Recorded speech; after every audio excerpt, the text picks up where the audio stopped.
still time to change the road you're on. Hi everybody, it's Dave the Red Pill Coach, and I am back again, once again, but this time I'm not going to teach you how to make your life better. I'm going to interest you and have an interesting story to tell, because today we're going to talk about that old-time TV series, Game of Thrones. Specifically, I'm talking about Red Pill Lessons, 3 Red Pill Lessons from Game of Thrones. Number 1. The disappointment at the end of the series. Everybody hated season 8, except me. I thought it was great. But all the snowflakes hated season 8. And that shows us, fellas, who the snowflakes are. They show us who the enemy is, and we have met. My theory is the same people who worship Daenerys Targaryen, Dany, voted for Hillary. That's right. They all voted for Hillary. They all screamed out their soul at Trump's inauguration. Donald J. Trump is now President of the United States. President Obama is the ex-president. And Mr. Trump, for the moment, steps away for the What a great inaugural honor address. to be able to introduce for the first time ever anywhere the 45th President of the United States of America, Donald. Tap on the shoulder. You adjust the microphone as you told, man. And put it. The atrocities committed by this sweet Mary Sue character. And we'll talk about that in just a minute. Number 2, continuing on, and we'll talk about that in just a minute. Let's continue on with the theme of the vagina hero worship of Mary Sue, Daenerys Targaryen. This demonstrates quite amply the concept of female in-group preference. Women prefer women over men. And here we had a woman who was practically a Mary Sue character. Let me just go through her magical powers this woman had. She's immune to fire. She hatches 3 dragons, and then using the dragons, she assembles an army of dickless eunuch warriors. And that's it. That's the extent of this woman's great power, other than she's somewhat hot. She is the invincible dragon queen, protected by an army of dickless warriors, wielding wooden sticks, ready to beat down any man who offends my lady. This woman friend zones powerful warriors who are willing to die for her. She screws the pretty boys who catch her eye. This is the feminist dream. And while we're on the topic, Daenerys Targaryen is also a victim of sexual assault. Oh yeah, that picture. They use this picture as a literal depiction of the nightly rape that is marriage, according to feminists. I always love that picture. I mean, is it rape? Is she enjoying it? Is she grimacing in pain, or is she grimacing in pleasure? That's inquiring minds want to know the answer to questions like that. So, why does this idea of a woman with the ability to burn everything to the ground, to melt the city and murder all the innocents in the city, resonate so highly with the public? Why does the idea of a woman protected by an army of cockless warriors and white knights sound so familiar? Why does it? Where have I heard that before? Are you getting the idea why this series resonated so radically with people? Today, all of them are dragon queens.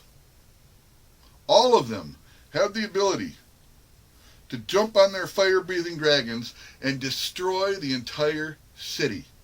They can melt the family at her whim and burn it to the ground. All of them have armies of cockless warriors with wooden sticks ready to protect any domestic violence victim. Try it sometime. Call 911. Report a domestic violence. Say a woman's being injured. They'll have 5-6 cop cars to your house within a minute. Then try it again. Call and say a man's being injured. They may show up later that night. They may not. That's the difference. And when they show up, they'll be carrying wooden sticks. Yes, they will. A lot of my former clients, when I was a lawyer, thought that they were cockless as well. So the theme, sticks. And what woman today could not say, as Daenerys Targaryen said, "So many men have tried to bang me. I don't remember all their names. I've been sold like a broodmare. I've been chained and betrayed, raped and defiled. Do you know what kept me standing through all those years? Faith in myself." Yeah, how'd that work out for you, Danny? And it works out the same way for many, many women today.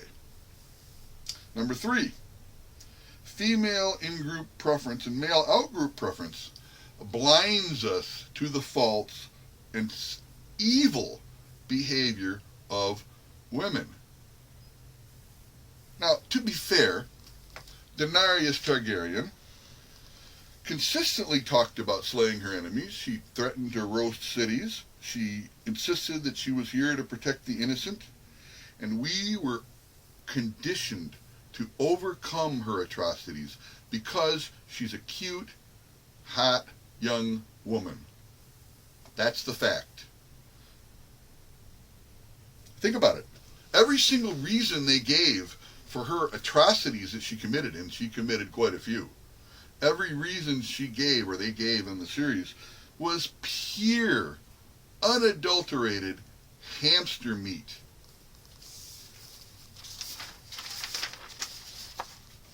It was all pure hamster. I mean, she burned the Dothraki, murdered, 50 to 100 men with fire, and that was fine. Everyone's, oh yeah. Why? Well, they were talking about raping her. I mean, they were ridiculously respectful to her, but they were mean, and they threatened her, so they had to die. Their burning, fiery deaths was cause for celebration, and even hero worship. It's the same thing with the crucifixion.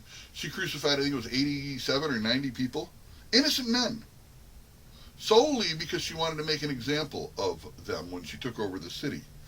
Not something a sweet, wonderful person would do, but she did it, and it was excused. Why was it okay? Because they were slave owners.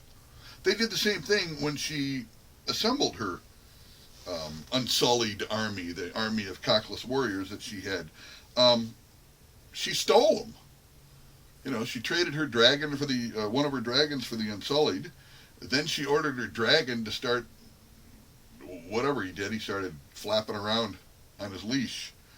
And then she ordered her dragon to roast the guy that she had just traded the Dothraki for, or I'm sorry, the Unsullied for. And then she ordered the Unsullieds to kill every one of the masters, slaughtered them.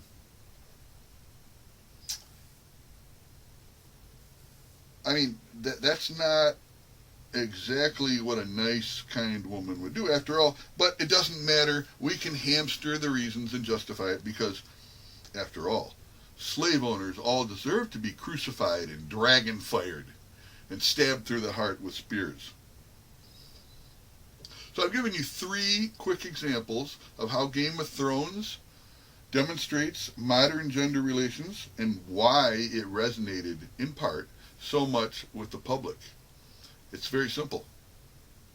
They are all dragon queens.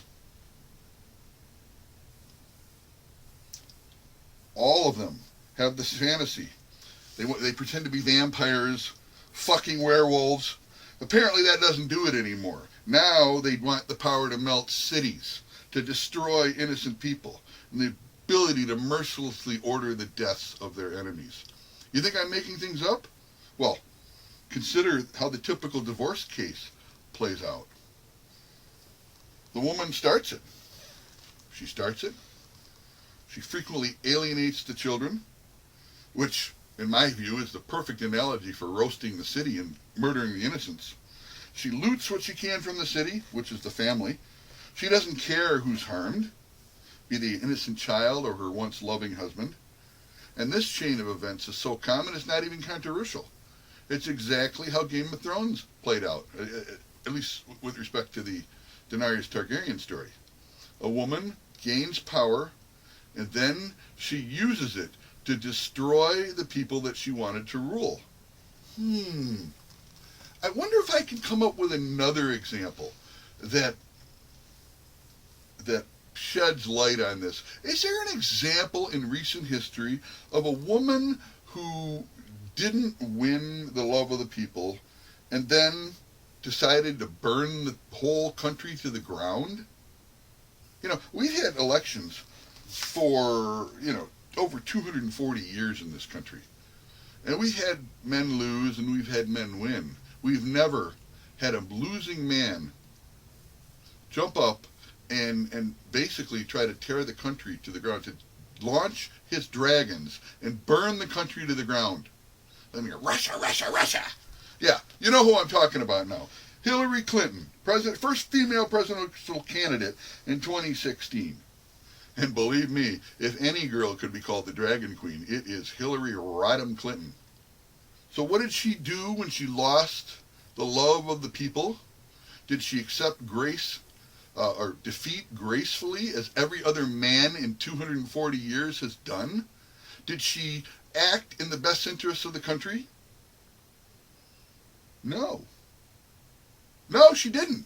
She mounted her media dragons and proceeded to torch the entire city into the ground. She claimed the king, the president, was illegitimate. No other candidate in American history has ever done such a thing to damage the country. Damaging the nation you want to lead simply because you lost the love of the people. And obviously, the way to win it back is to torch the city and the country to the ground. Damaging the nation you want to lead is truly something only a woman would do. And that, my friends, is why Game of Thrones resonated with the public. Thank you very much. I can't do this all on my own. No, I know I'm no Superman.